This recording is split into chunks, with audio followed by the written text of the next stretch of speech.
Banda Aceh, seorang petani di Kabupaten Aceh Jaya, Afwadi, 34 tahun, meninggal dunia setelah ditembak dengan senapan angin oleh ABD, 47 tahun, di Desa Luet, Kecamatan Jaya, Kabupaten setempat, Sabtu, tanggal 9 Juli tahun 2022. Benar, ada peristiwa pembunuhan yang menyebabkan satu petani di Aceh Jaya meninggal dunia.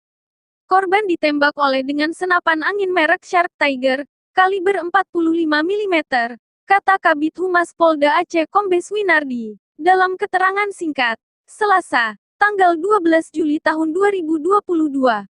Winardi menjelaskan, peristiwa pembunuhan tersebut bermula dari cekcok mulut antara pelaku dengan abang kandung korban.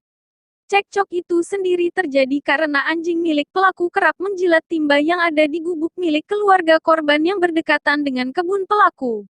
Kemudian, kata Winardi, saat cekcok terjadi, korban datang ke TKP dan langsung ikut cekcok dengan pelaku.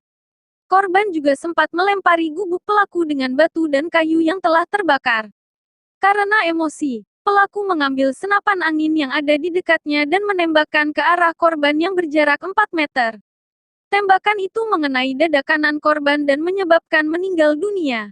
Pelaku menembak korban dengan jarak 4 meter yang mengenai dada kanan, hingga akhirnya meninggal dunia, ujar Winardi. Saat ini pelaku dan barang bukti yang diamankan berupa satu unit senapan angin merek Shark Tiger kaliber 45 mm beserta 66 butir peluru, satu buah batu, dan satu batang kayu telah diamankan ke Polres Aceh Jaya untuk diproses hukum.